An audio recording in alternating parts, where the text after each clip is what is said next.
আপনি কি বিএ ও এম এর জন্য অনলাইনে বেস্ট কোচিং নিতে চান? বাংলা অনার্সে ভালো রেজাল্ট করতে চান? তাহলে আজই আসুন নম্বর 1 কোচিং সেন্টার প্রান্তিক গাইডে। আমাদের অভিজ্ঞ শিক্ষক ও লেখক রাজস্বী হালদার যত্ন সহকারে ক্লাস করান, হাই কোয়ালিটি নোটস ও 100% কমন সাজেশন। এছাড়া আর্টস সমস্ত বিষয়ের অফলাইনে ক্লাস এবং নোটসের ব্যবস্থা রয়েছে। ফোন নম্বর 8101787705 ও 7585043273। ফলো করুন ইউটিউব চ্যানেল প্রান্তিক গাইড। নমস্কার, প্রান্তিক গাইডে সবাইকে শুভেচ্ছা অভিনন্দন। আজ আমি নিয়ে এসেছি কলকাতা বিশ্ববিদ্যালয় BA third semester Bangla honours SEC 3 পেপারের last minute final suggestion. SEC 3 অর্থাৎ ব্যবহারিক বাংলা 2 এই পেপারের লাস্ট মিনিট ফাইনাল সাজেশনটা দিয়ে দিচ্ছি, অবশ্যই সংগ্রহ করবো। যেগুলো দেবো শুধুমাত্র সেগুলোই পড়ে যাবে, এর বাইরে অতিরিক্ত কিছু করার দরকার নেই। অবশ্যই কমন পাবে, নিশ্চিত থাকো। প্রান্তিক গাইডের suggestion best quality number 1 suggestion. যেগুলো দেবো সেগুলোই পড়ো। ভালো রেজাল্ট করতে গেলে এবং পাস করতে গেলে প্রান্তিক গাইড তোমাদের কাছে best choice and first choice. অবশ্যই চ্যানেলের সঙ্গে থাকবে, সাবস্ক্রাইব করে বন্ধুদের শেয়ার করবে। বারবার বলেছি যে তোমার টার্গেট থাকে যেন 80% মার্কস টার্গেট রাখো, অন্ততপক্ষে 75-70 এইরকম। ভালো নাম্বারের বিকল্প কিছু নেই। আর ভালো নাম্বার পেতে গেলে আমি মনে করি বেশি পড়তে হবে, প্রচুর পরিমাণে পড়াশোনা করতে হবে। যেগুলো দেবো শুধুমাত্র সেগুলোই পড়ে যাও। আর যারা অনলাইন ক্লাস করতে চাও এবং নোটস নিতে চাও, স্ক্রিনে দেওয়া নাম্বারে যোগাযোগ করবে, সমস্ত কিছু হেল্পে যায়। প্রান্তিক গাইড তোমাদের সেবায় রয়েছে, পাশে রয়েছে। এই পেপারটা কিন্তু খুব সহজ। পূর্বে যে CC3 CC4 দিয়েছো তার তুলনায় এই পেপার খুব সহজ, দারুণ একটা পেপার। এই পেপারে তোমরা চাইলে প্রচুর মার্কস তুলবে। এই পেপারে একটা স্টুডেন্ট ফেল করবে না, এটা আমি বলে দিচ্ছি। সব থেকে বেশি নাম্বার পাবে তোমরা এই পেপারটা, ব্যবহারিক বাংলা 2-তে। এর শর্ট কোশ্চেনগুলো আমি দিয়েছি, শর্ট কোশ্চেনের উপর জোর দাও। শর্ট কোশ্চেনগুলো অবশ্যই 15টা শর্ট কোশ্চেন, খুব দারুণ শর্ট কোশ্চেন তোমরা পাবে। আমি কয়েকটা শর্ট কোশ্চেন তাও বলবো তোমাদের, তোমরা বুঝতে পারবে কেমন ধরনের শর্ট কোশ্চেন হয়। জাস্ট একটু কনসেপ্টটা একটু আইডিয়া করে তোমরা লিখতে পারবে, খুব বেশি পড়ারও দরকার পড়বে। শর্ট কোশ্চেনগুলো দেখবো ঠিক তেমনভাবেই হবে। মডিউল 1 রয়েছে, মডিউল 1-এ রয়েছে গল্পসূত্র থেকে কাহিনী নির্মাণ। একটা হিন্টস দেওয়া থাকবে গল্পসূত্র, সেটা থেকে তোমাদের একটা গল্প লিখতে হবে বা কাহিনী নির্মাণ করতে হবে। তোমরা কিছু প্র্যাকটিস করবে, আমি বলে দিচ্ছি। দেখো, জাতকের গল্প বা নীতিকথাধর্মী যে গল্পগুলো হয় সেগুলো। প্রথমে গল্পের একটা নামকরণ বা হেডলাইন করবে, তারপরে গল্পটার বিষয়বস্তুটা ওই হিন্টস অনুযায়ী লিখতে হবে। লেখার পরে শেষে একটা নীতিকথা দেবে, দিয়ে এভাবেই গল্পটা লিখবে। অন্তত 15 নাম্বার অন্ততপক্ষে মোটামুটি 2 পেজ যেন ক্রস করে, 3 পেজের মতো লিখতে হবে।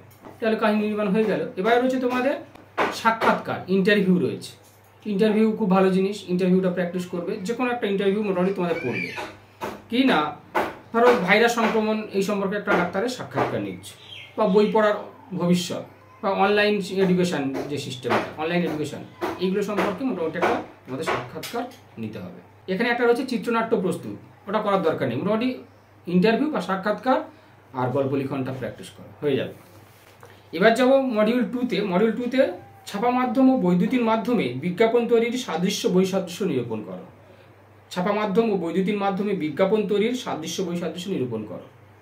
বিজ্ঞাপনের সাদৃশ্য বৈসাদৃশ্য এবং বিজ্ঞাপন রচনা করতে গেলে কী কী বৈশিষ্ট্য অবলম্বন করতে হয়, কী কী বৈশিষ্ট্য থাকা দরকার, কী কী নীতি রয়েছে সেগুলো এই সম্পর্কে মোটামুটি আর তোমাদের নোটস মুখস্থ করবে। আর একটা বিজ্ঞাপন প্র্যাকটিস করবে। অ্যাডভার্টাইজমেন্ট একটা তোমাদের করতে হবে, সে 5-এ পড়ুক বা 15-তে পড়ুক, যেখানেই আসুক না কেন অবশ্যই আসবে। কিন্তু বিজ্ঞাপনের ছবিটা অবশ্যম্ভাবী, বিজ্ঞাপনের ছবি অবশ্যই দিতে হবে। বিজ্ঞাপনের ছবি কিন্তু খুব গুরুত্বপূর্ণ, এটা মাথায় রেখো। ছবি যে হুবহু একেবারে সঠিক হতে হবে তা নয়। আরও একটা জিনিস হচ্ছে, বিজ্ঞাপনে সবসময় ভাবতে হবে নতুন কিছু। যে কোম্পানিটা নতুন কোনো প্রোডাক্ট মোটামুটি বাজারে লঞ্চ করছে বা নিয়ে আসছো, তেমন যেটা বাজারে প্রচলিত রয়েছে সেই রকম কোনো কোম্পানির নাম কিন্তু দেবে না, নতুন নাম দিতে হবে। বোঝা গেলে? এভাবেই তোমাদের বিজ্ঞাপনটা নিতে হবে এবং সেটা যেন খুব সুন্দর অ্যাট্রাকটিভ হয়। আর একটা জিনিস হচ্ছে যে বিজ্ঞাপনের সময় ভাবতে হবে যে আমি সেটা যেন বিস্তারিতভাবে না করি, অর্থাৎ পেজের পর পেজ লিখে যাবে, এটা কিন্তু বিজ্ঞাপন হতে পারে না। তোমাদের পরীক্ষার খাতা যে হাফ পেজের মধ্যে জানা হয়, 1 পেজ তাও নয়, হাফ পেজের মধ্যে। বিজ্ঞাপন সবসময় সংক্ষিপ্ত ছোট আকারে মোটামুটি যেন উপস্থাপনটা হয়। তোমরা দেখবে টিভিতে যে বিজ্ঞাপন হয় বা পেপারে যে বিজ্ঞাপন হয় কতটুকু করে তার বিজ্ঞাপন হলো। এবারে প্রতিবেদনটা খুব গুরুত্বপূর্ণ। প্রতিবেদনের ক্ষেত্রে ভাবতে হবে আমি একজন সাংবাদিক, সেই সাংবাদিক হিসাবে আমি একটা সংবাদ পরিবেশন করছি, একটা প্রতিবেদন রচনা করছি।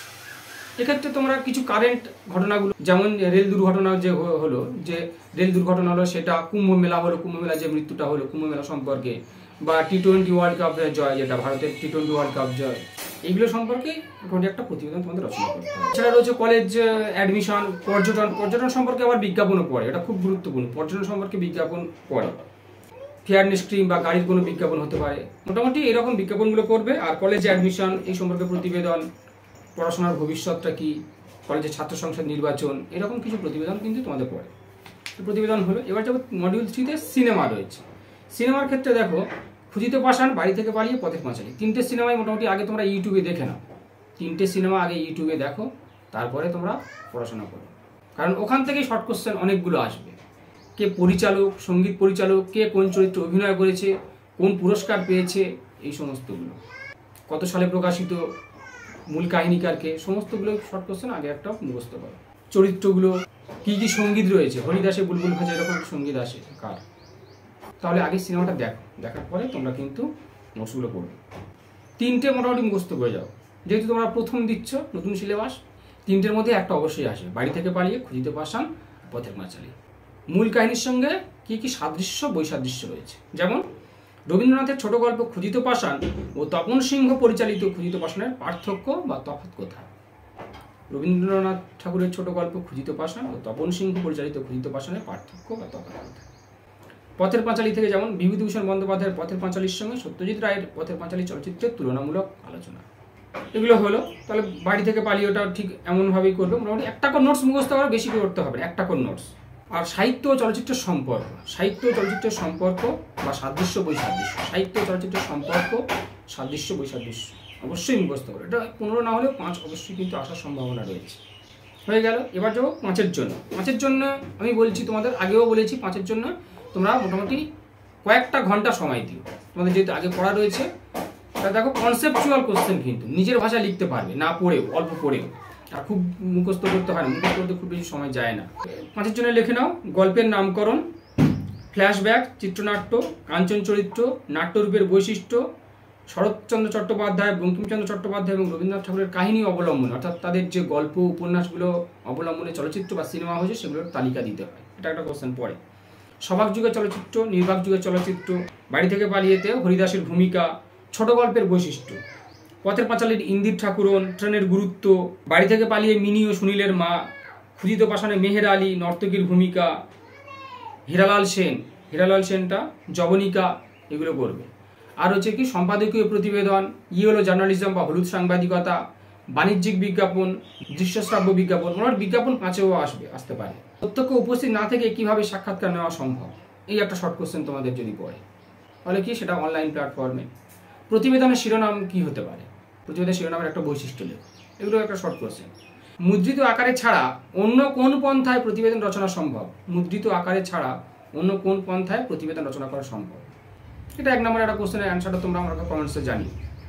বিজ্ঞাপন রচনার সময় কোন কোন দিকে নজর দিতে হয় বা বিজ্ঞাপনের নিয়ম কি কি, মোটামুটি খুব সহজ। সাক্ষাৎকারের প্রয়োজনীয় শর্ত, নিয়ম বা বিজ্ঞাপনের যে শর্তগুলো, বিজ্ঞাপনের বিভিন্ন মাধ্যম, উদ্দেশ্য একই, প্রতিবেদনের শর্ত, নিয়ম, এগুলো মোটামুটি করতে হবে। তাহলে এইগুলোই করো। এখানটা আমি স্টার মেরে দিচ্ছি, খুব ভালো করে করবে। ছোট গল্পের বৈশিষ্ট্য, ছোট গল্প বৈশিষ্ট্য স্টার মেরে নাও। ছোট গল্পের বৈশিষ্ট্য, নাট্যরূপের বৈশিষ্ট্য, রবীন্দ্রনাথের কাহিনী অবলম্বনে যে সিনেমা সেটা করবে। আর বাড়ি থেকে পালিয়ে হরিদাসের ভূমিকা, পথের পাঁচালী ইন্দির ঠাকুরন, ট্রেনের গুরুত্ব, এটা করবে, এটা স্টার মেরে নাও, এগুলো স্টার মেরে নাও। আর মেহের আলী, হীরালাল সেন, এটা করবে, এগুলো স্টার মেরে নাও। সম্পাদকীয় প্রতিবেদন, হলো জার্নালিজম, এগুলো খুব সহজ, আবারও বলছি, এগুলো স্টার মেরে নাও। বাণিজ্যিক বিজ্ঞাপন, দৃশ্যশ্রাব্য বিজ্ঞাপন, এগুলো স্টার মারো। আর প্রতিবেদনের শিরোনামের বৈশিষ্ট্য, প্রতিবেদনের বৈশিষ্ট্য, বিজ্ঞাপনের শর্ত, সাক্ষাৎকারের শর্ত, মানে বৈশিষ্ট্য শর্ত সব একই।